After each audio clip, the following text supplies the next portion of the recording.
today it's more about me sharing some of my experience.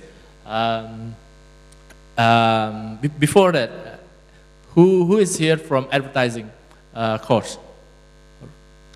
Graphic design, communication. Okay, who wants to be a copywriter? Okay, cool. Now I have friends. Thank you.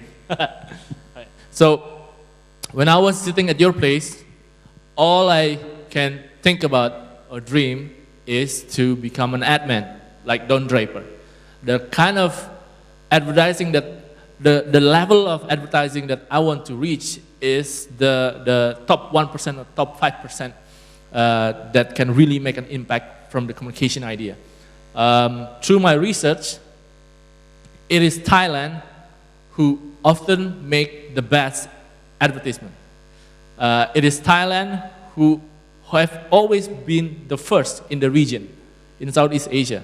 And so let me just play you the kind of work that Thailand did for the kind of advertising industry. นี่คือเรื่องราวระหว่างฉันกับลูกและสับปะรด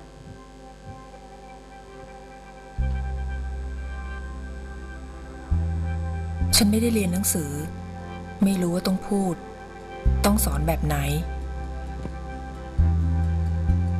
ฉันรู้แค่ว่าต้องทำให้ดูให้เขาเห็นเป็นตัวอย่าง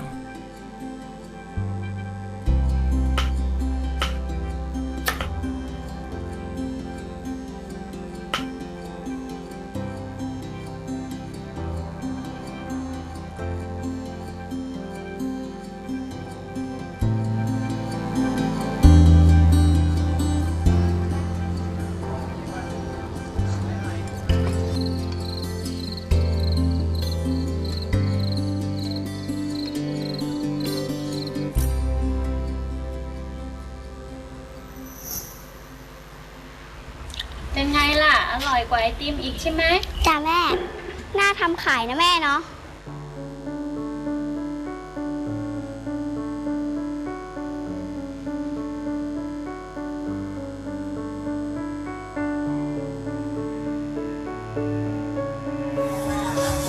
ไอติมสับปะรดนะคะ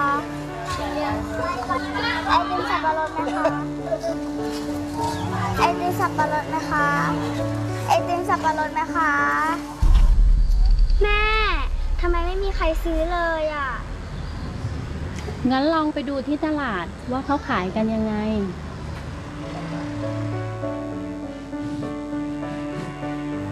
บิ๊กวิจ้ากล่องละ5 3กล่อง10จ้าปิ้งจอมครับปิ้งอร่อยครับหมูปิ้งจอมครับจ้าพี่กล่องละ5นะคะ3กล่อง10จ้า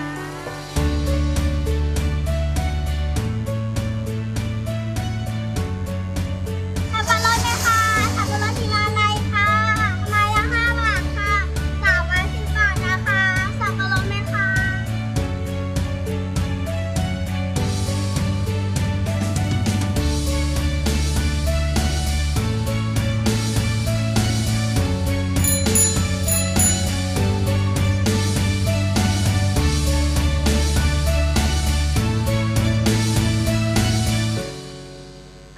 พอเห็นเขาได้สังเกตได้ลองทำเองวันนี้ฉันสบายใจแล้วที่เห็นเขาทำได้แบบนี้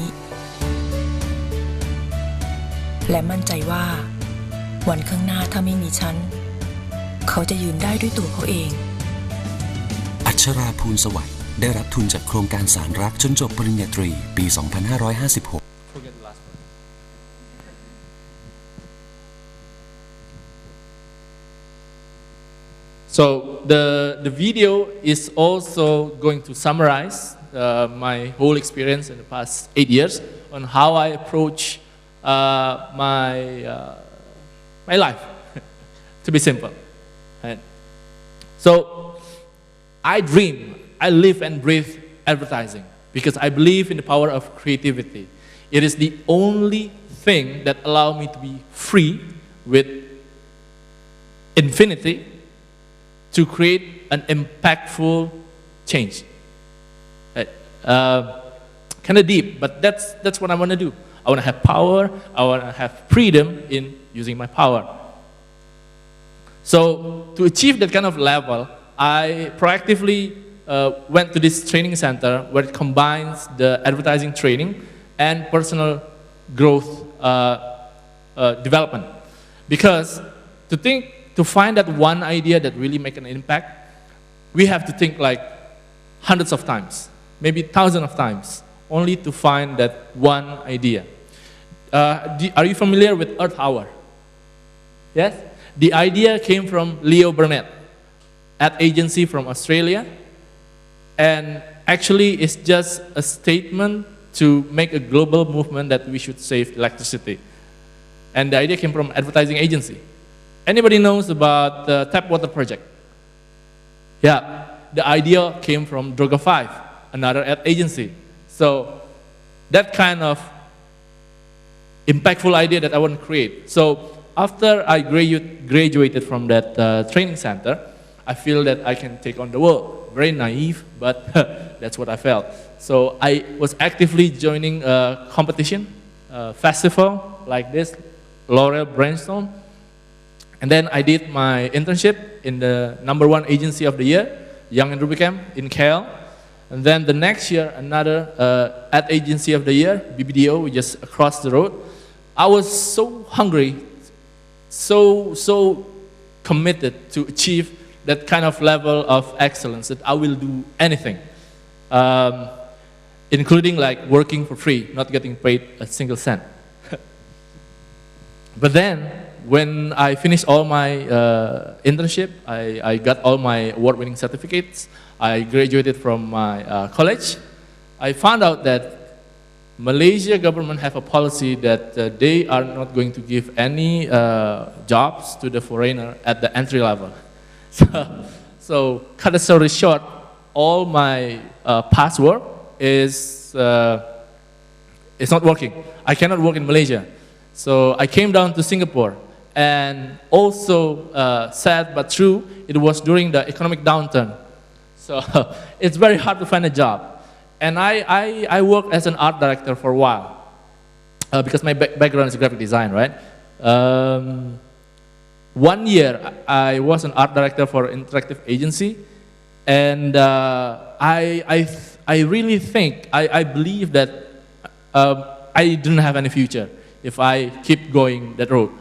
So there I was, thinking about my future, like, how can I compete with another 1,000 fellow graduates that's trying to get into a multinational agency, while hundreds of them are trying to defend their position. And there's only so many of multinational agencies. It's like about 10 to 25. So I love advertising, but I cannot move forward as an art director. What should I do? So I switched. I trained myself to be a copywriter. So at that time, I decided that, hey, maybe I should just quit my job, try to build my portfolio, and try to send my application to some of the best creative directors in town to have a review. Maybe from that feedback, I can improve. And it was a hard decision. I studied 4 years for graphic design. I have quite a lot of award-winning certificates. My portfolio is very thick, and my experience is like twice as much as my fellow graduates in the same batch. And I have to throw that all away because I love advertising, but I cannot move forward. Sad but true. So when I create my my first portfolio, I sent it to some creative directors. Not to say they're very mean, but they are being very truthful, saying that my grammar is random, my punctuation is not right, I am only practicing English as second language, so no matter how hard I train, I will never be a copywriter. And that's it's a very hard to accept. But you know me, I have thrown everything to pursue my dream. So I put that all hurtful feelings aside and move forward, because all those feedbacks are true. My punctuation is random. My grammar is horrible. So what can I do? Improve. So I joined Toastmasters. it's a public speaking community. It's the fastest way to be able to speak English very well because you get to practice it over and over again in front of people who will listen to you. So I wrote quite a lot of material, and one of them are a stand-up comic material. So after a few months, I polished my portfolio again, and I sent it to some of the agency that I want. I get to work with this guy. This guy is the highest awarded Singaporean or Southeast Asian fellow admin that been holding that award for 15 years. His name is Francis Wee, and he had his own agency called Religion at that time. So I look back when I got the interview and I got accepted as a copywriter. I look back again. Hey, some of the best creative director in town told me once, I cannot be a copywriter no matter how hard I try. Yet I get to work with this guy, the best creative director in town. So who should I believe?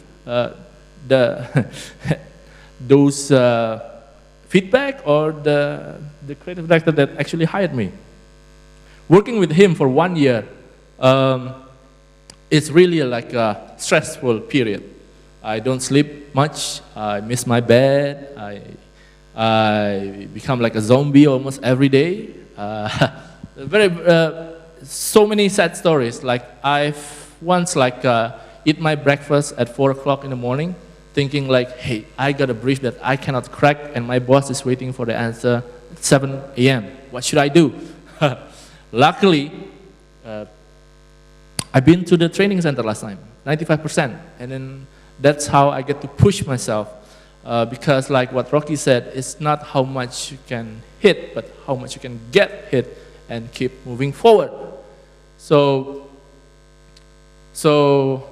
I was very lucky to have all the past that I had, although it's not a very fun, not a very cheerful past or like very beautiful, very beautiful youth. But until now, I will never done anything different. 10 more minutes. Okay, I think still have more time. Yeah. Sorry, kind of nervous here. So I thought like after working 1 year with him, my life is going to get better because after some while I get used to it. I don't mind working until very late. I don't mind having such a frustration that I become emotionally unstable. But then the crisis, the economic crisis in Singapore hits his company pretty bad. And so like the company shut down and I lost my job. So I look back again, what should I do? I've thrown my graphic design background. I become a copywriter. And I've moved so far ahead. It's been night and day that I don't know what to do because it's such a shock to lose your job after you like it so much after a while. So I had an idea, why don't I start my own? Because my portfolio working with that guy was so awesome, I think. To compare with the fellow colleague that I had, our portfolio is quite an awesome piece of masterpiece. So I founded this idea, why don't I create a package for the personal development that touches the different facets of quality, like leadership, like etiquettes, like appearance, voice, vocal training, and so on and so forth. And I was like very gung-ho about this. Later did I know, it was like the thing that brings me to the lowest point of my life. So it's like a terrible decision. But I survived. I survived because after that failure, I founded my own ad agency. It was just an event, right? But through that incidental event, it made me it led me to founding my own ad agency, and I call it Godfather. Why? Not because the name is so grim or morbid, but it's because the premise. It's like I'm not selling features, I'm not selling service, but I'm selling my own values. That I promise you that I will raise your brand like my own child. It has a very nice touch because it's a promise and it's so gangster. So, yeah. And this is my most successful project that brought me to Indonesia. I was young, I was fun, now I'm kind of old. So I created this program that works really well in promoting HTC, because HTC slogan is quietly brilliant. And this program or this activation campaign is like heavily focusing in the chatting. It's like the first chapter of the game is you got to like flirt and throw some cheesy line that's like sounds so funny in Indonesian. It gives pure entertainment and everybody just love it. For one example, if you could understand Indonesian, like ngedate sama saya sangat asik karena bisa 3D, digandeng, dipeluk, dicuapin. So it's so cheesy. But then this is the reason why I stay in Indonesia, because after the success with HTC, I've began to like get more projects on and on and on again. So like, woohoo! Now, another sad story. Oh, my life's so terrible. So after a while, I grew my agency from one desk to like a room of office, one-man show to a team of 5, and then the business is stagnant. It didn't go very well, and I was left with like a few options, only a few options that at some point that I really regret of founding my own agency, because my staff are leaving me. It's not a very nice position, but sometimes in that point in life, you will find something that you really can believe on, either your family or either your own conviction. For me, it's the number that you saw in the first slide, very first slide, the title, 2222. I've been getting that number for quite some time, and then like I've been asking around, what does it mean? Can you tell me something? One pastor told me try to look in the Bible, and then this is what it said. This is what it says. That number says if like the door is open, nobody can shut it. If the door is shut, nobody can open it. And it gives me, it brings back my conviction, my faith that whatever I do, it will just, going to be fine. I fell, but I fell forward. So I move on. I get in touch with a few of my contacts and I pitched them some program. I created a new one, and then we ran this program called Changemaker. The idea was, no, I should tell you the idea like later, but I managed to pitch a program that is bought or licensed by Berita Satu.